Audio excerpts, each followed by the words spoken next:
जय Shri Krishna. Welcome to my channel Rachna boys कहानियाँ।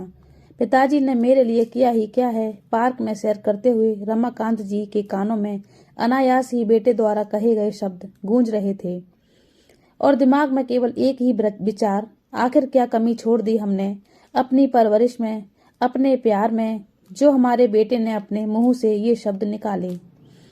एक ही पल में उसके बचपन की सारी मीठी यादों को उसने चकनाचूर कर दिया, जिन्हें याद करके हम आज तक खुश हुआ करते थे। अरे, मैं तो गर्व कर रहा था अपने आप पर कि मैंने अपने बेटे को पढ़ा लिखा कर इस काबिल बनाया कि वह आज इतनी बड़ी कंपनी में मैनेजर है। मुझे याद है उसके बचपन के आज भी वह दिन जब उसकी माँ उससे उसके स्कूल जाने के लिए उसे तैयार करके रसोई घर में खाना बनाती थी और टिफिन पैक करती थी, और हमारा बेटा लेट ना हो जाए इसलिए मैं खुद उसको अपने हाथों से एक एक निवाला खिलाया करता था।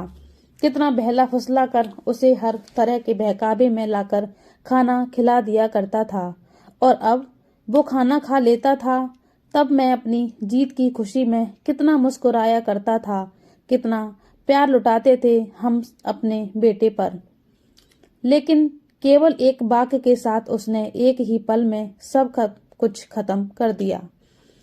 पार्क से घर तक के रास्ते में सारी बातें सोचते सोचते रमाकांत जी कब घर पहुंच गए उन्हें पता ही न चला।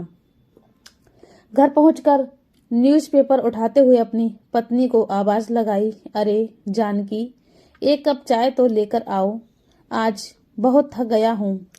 इतने में कुकर की सीटी बजी और उनकी आवाज वहीं दब गई। शायद जानकी ने सुना नहीं।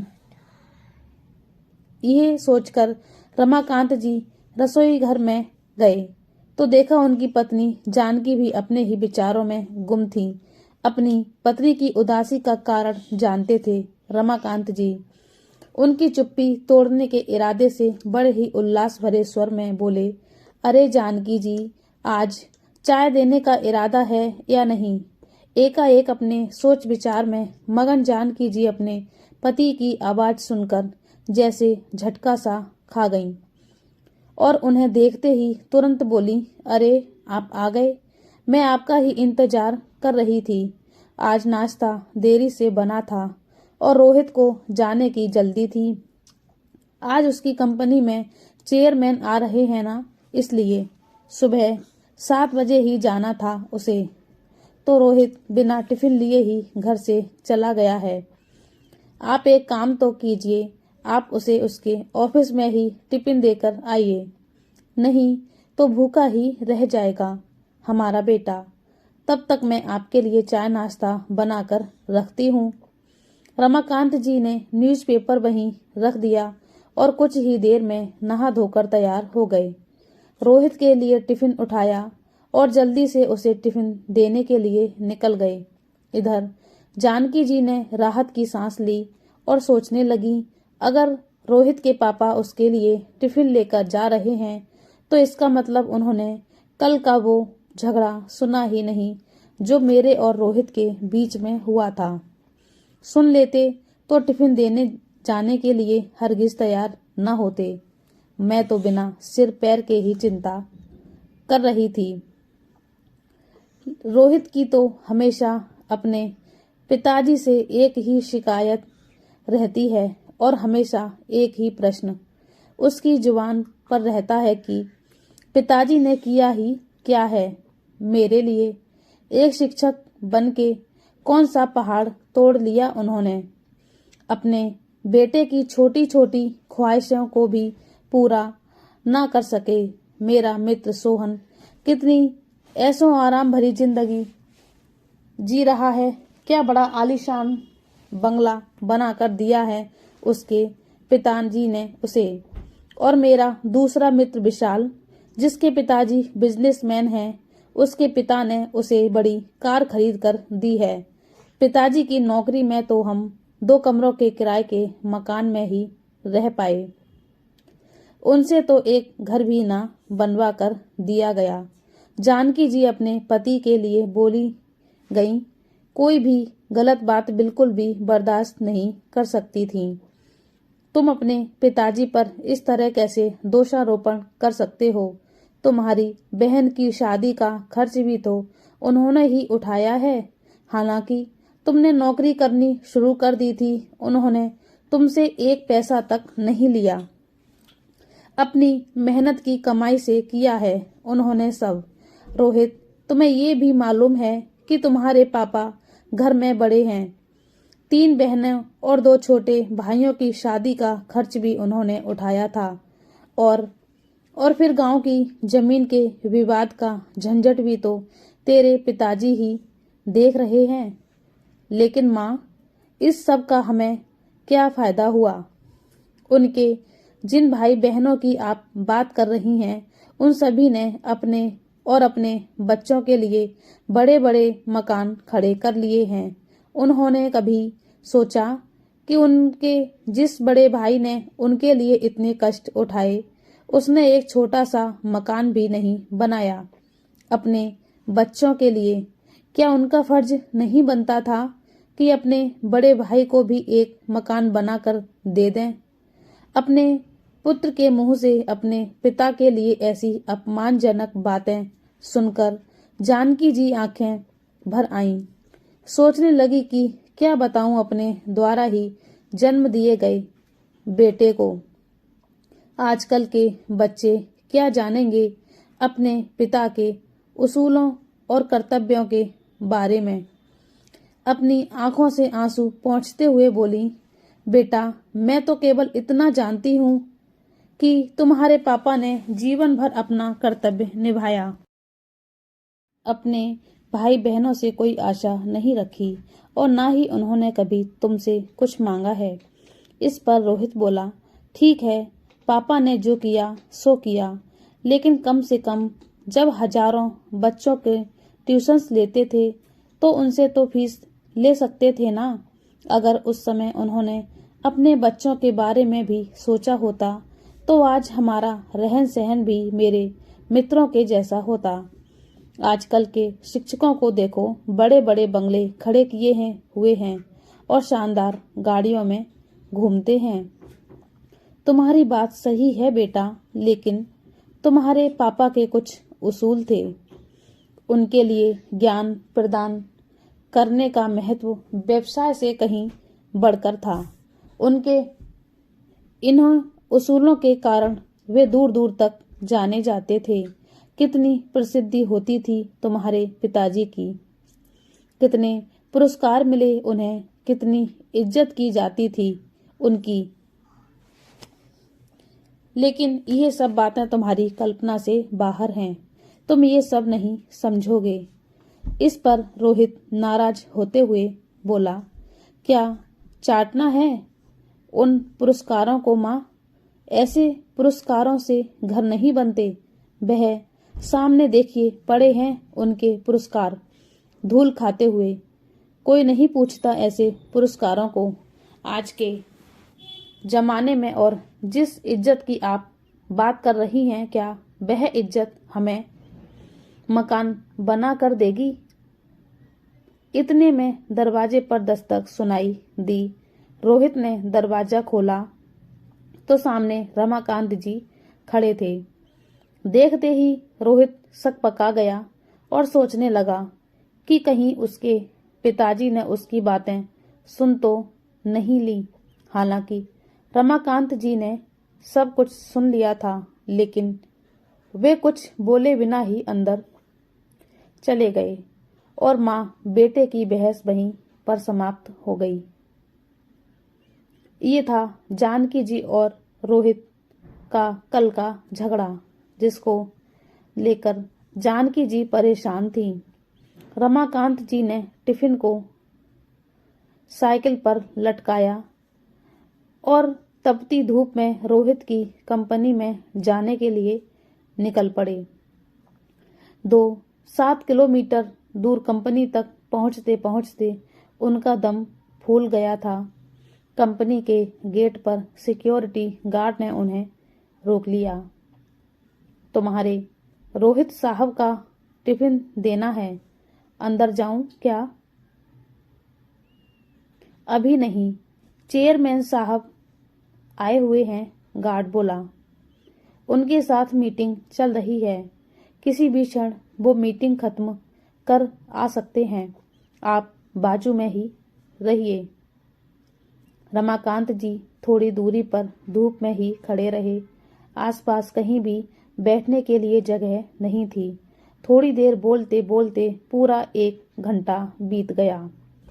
खड़े खड़े पैरों में भी दर्द उठने लगा था, इसीलिए रमाकांत जी वहीं गर्मी से तपते हुए एक पत्थर पर बैठने लगे। तभी गेट की आवाज आई, शायद मीटिंग खत्म हो गई होगी। चेयरमैन साहब के पीछे पीछे कई अधिकारी और उनके साथ रोहित भी बाहर आया। उसने अपने पिताजी को वहां खड़े देखा तो मन ही मन कुढ़ने लगा। सोचने लगा कि अगर टिफिन घर पर रह गया था तो क्या जरूरत थी लेकर आने की। ऊपर से कुर्ता पजामा पहनकर आए हैं, कम से कम मेरी रेपुटेशन का तो ख्याल किया होता। चेयरमैन साहब कार का दरवाजा खोलकर बैठने ही वाले थे तो उनकी नजर रमाकांत जी की ओर गई। वे कार में बैठते बैठते रुक गए और रमाकांत जी को देखने लगे। वो सामने कौन खड़ा है? उन्होंने सिक्योरिटी गार्ड से पूछा। अपने रोहित सर के पिताजी हैं, उनके लिए खाने का टिफिन लेकर आए हैं, गार्ड ने कपकपाती आवाज में कहा। बुलवाइए उनको। ये देखकर रोहित सोचने लगा, हे भगवान, जो नहीं होना चाहिए था वही हो गया। मेरे पिताजी ने तो मेरी इज्जत की धज्जियां उड़ाकर रख दी। रोहित के तन से पसीने की धाराएं बहने लगी। क्रोध और डर से उसका दिमाग सन्न हुआ, जान पड़ने लगा। गार्ड के आवाज देने पर रमाकांत जी पास आए। चेयरमैन साहब आगे बढ़े और उनके समीप गए। आप वर्मा सर हैं ना? डीएवी स्कूल में शिक्षक थे। जी हाँ, लेकिन आप कैसे पहचानते हैं मुझे? हम पहले तो कभी नहीं मिले। कुछ समझने के पहले ही चेयरमैन साहब ने रमाकांत जी के चरण छुए।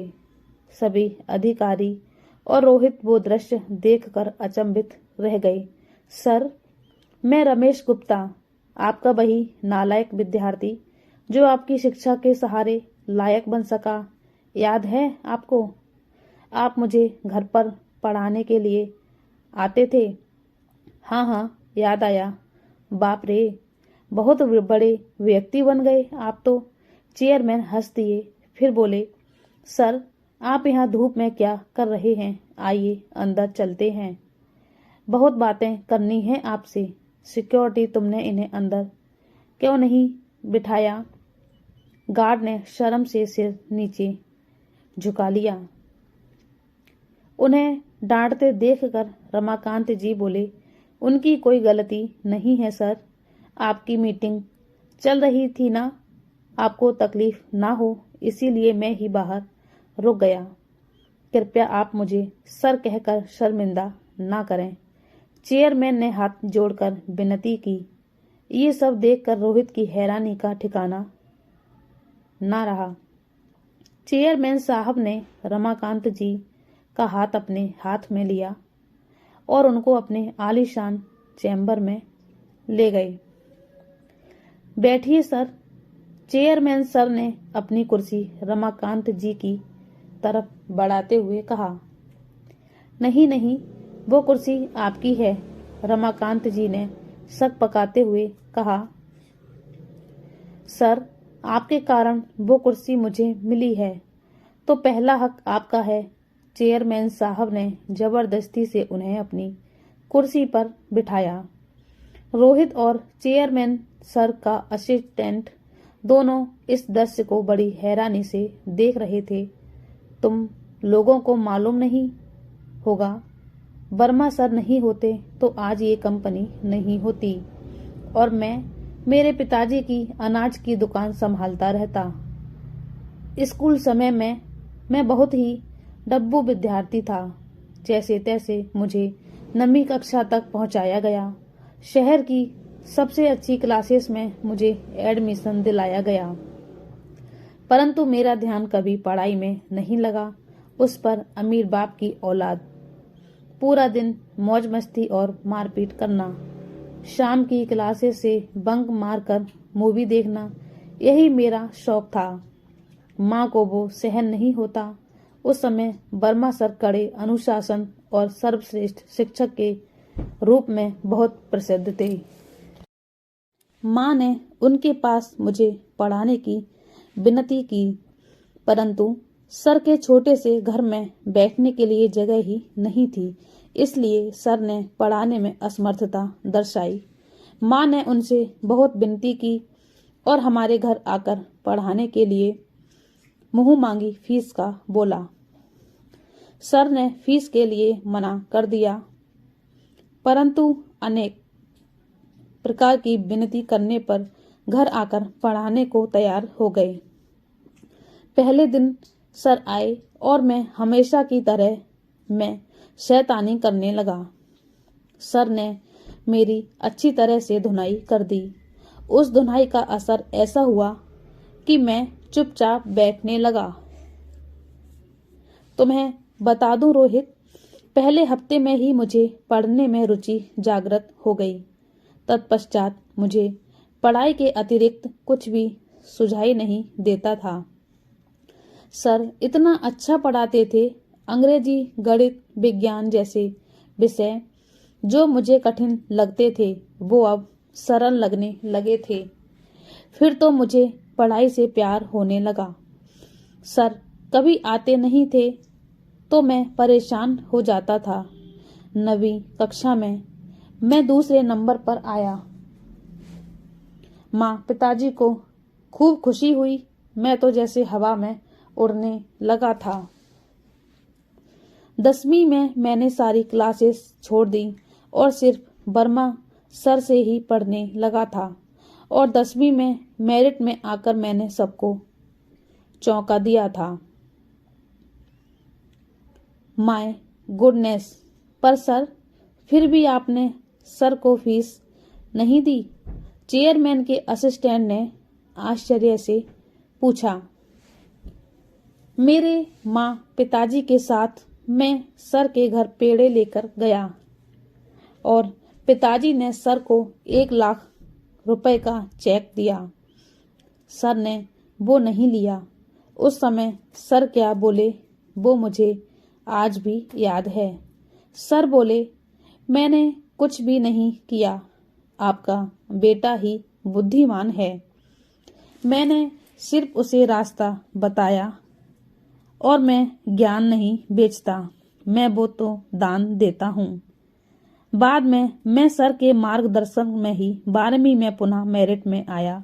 बाद में बीए करने के बाद अमेरिका जाकर एमएस किया और अपने शहर में ही ये कंपनी शुरू की।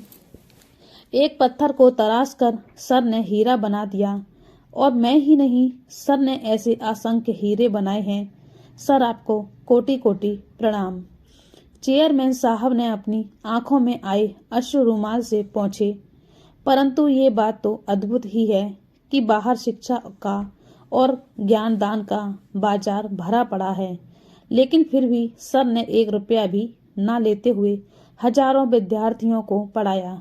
न केवल पढ़ाया पर उनमें पढ़ने की रुचि भी जगाई। ये सुनकर रमाकांत वर्मा की तरफ देखकर चेयरमैन का असिस्टेंट ने कहा, वाह सर, मान गए आपको और आपके आदर्श को। अरे मेरे वर्मा सर उसूलों के बहुत पक्के हैं, पैसों और मान सम्मान के भूखे भी नहीं हैं। विद्यार्थी को भला हो, यही एकमात्र उद्देश्य था। चेयरमैन बोले, और ऐसे ही थे मेरे पिताजी भी, उसूलों के एकदम पक्के। एक समय भूखे रह लेंगे पर अनाज में मिलावट करके बेचेंगे नहीं, ये उनके तत्व थे। जिंदगी भर उसका पालन किया, ईमानदारी से व्यापार किया। उसका फायदा आज मेरे भाइयों को हो रहा है। बहुत देर तक कोई कुछ भी नहीं बोला। फिर चेयरमैन ने रमाकांत जी से पूछा, सर आपने मकान बदल लिया या उसी मकान में रहते हैं? उसी पुराने मकान में रहते हैं सर, रमाकांत जी के बदले में रोहित ने ही उत्तर दिया। उस उत्तर में पिताजी के प्रति छिपी नाराजगी चेयरमैन साहब की समझ में आ गई। आपने जो एहसान मुझ पर किए थे उसका बदला तो मैं कभी चुका ही नहीं पाऊंगा, लेकिन फिर भी आज मैं आपको गुरु दक्षिणा देना चाहता हूँ। प्लीज ना मत करिएगा। इसी शहर में मैंने कुछ फ्लैट्स ले रखे हैं, उसमें का एक 3 BHK का मकान आपके नाम कर रहा हूँ। क्या? रमाकांत जी और रोहित दोनों आश्चर्यचकित रूप से बोले, नहीं नहीं, इतनी बड़ी गुरु दक्षिणा नहीं चाहिए मुझे। रमाकांत जी आग्रहपूर्वक बोले। चेयरमैन साहब ने रमाकांत जी के हाथ को अपने हाथ में लिया। सर प्लीज ना मत करिए और मुझे माफ करें कि काम की अधिकता में आपकी गुरु दक्षिणा देने में पहले ही बहुत देर हो चुकी है। उसके बाद चेयरमैन सर ने भी सभी के लिए चाय मंगाई, रमाकांत जी से ढेर सारी बातें की और उनके चरण स्पर्श करके आदर सहित उन्हें विदा किया। जब रमाकांत जी चले गए तो चेयरमैन ने रोहित से पूछा, रोहित तुम्हारी शादी हो गई क्या? नहीं सर, पक्की हो गई है और जब तक रहने को अच्छा घर नहीं मिल जाता तब तक शादी नहीं हो सकती। ऐसी शर्त मेरे ससुर जी ने रखी होने से अभी तक शादी की डेट फिक्स नहीं की। तो फिर हॉल भी बुक नहीं किया। चेयरमैन ने फोन उठाया और किसी से बात करने लगे। समाधान कारक चेहरे से फोन रखकर धीरे से बोले, अब चिंता की कोई बात नहीं, तुम्हारे मैरिज गार्डन का काम हो गया। हेरिटेज लॉन्स तो मालूम ही होगा सर, वह तो बहुत महंगा है। अरे तुझे कहाँ पैसे चुकाने हैं? सर के सारे विद्यार्थी सर के लिए कुछ भी कर सकते हैं। सर के बस एक आवाज देने की बात है, परंतु सर तत्वनिष्ठ हैं, वैसा करेंगे भी नहीं। इस लॉन्च का मालिक भी सर का ही विद्यार्थी है। उसे मैंने सिर्फ बताया, सिर्फ हॉल ही नहीं, भोजन सहित संपूर्ण शादी का खर्चा भी उठाने की जिम्मेदारियां ली हैं उसने। वह भी स्वखुशी से। तुम केवल तारीख बताओ। बहुत बहुत धन्यवाद सर, रोहित अत्यधिक खुशी के से हाथ जोड़कर बोला। धन्यवाद मुझे नहीं, तुम्हारे पिताश्री को दो रोहित, ये सब उनके उसूलों का ही परिणाम है। और मुझे एक वचन दो रोहित, सर के अंतिम सांस तक तुम उन्हें अलग नहीं करोगे और उन्हें कोई दुख भी नहीं होने दोगे। मुझे जब भी मालूम चला कि तुम उन्हें परेशान कर रहे हो तो न केवल इस कंपनी से निकाल दूंगा, बल्कि पूरे शहर भर के किसी भी स्थान पर नौकरी करने लायक नहीं छोड़ूंगा। ऐसी व्यवस्था कर दूंगा। चेयरमैन साहब कठोर शब्दों में बोले।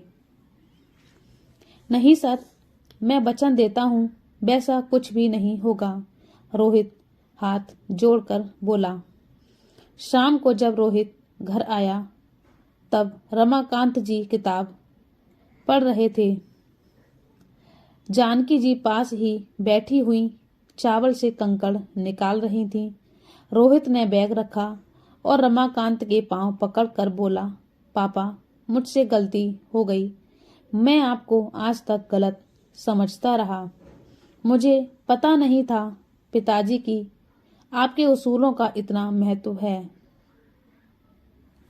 आपका व्यक्तित्व इतना महान है। कल ही मैंने आपके बारे में माँ को कितना अनाप शनाप बोला, आप नहीं जानते। इसके लिए भगवान मुझे कभी माफ नहीं करेगा। मुझे मालूम है बेटा, मैंने दरवाजे के बाहर खड़े हुए सब सुन लिया था। फिर भी आप मुझे टिफिन देने आए? रोहित की आंखें आंसुओं से डबडबा गईं। कुछ कहने के लिए उसे शब्द नहीं मिल रहे थे। रमाकांत जी ने उसे उठाकर उसे अपने सीने से लगा लिया। आज रोहित को अचानक क्या हुआ है, जानकी जी को समझ में नहीं आ रहा था, परंतु कुछ अच्छा घटित हुआ है, इसलिए पिता पुत्र में प्यार उमड़ रहा है। ये देखकर उनके नैनों से भी कुछ बूंदें गाल पर लटक आईं।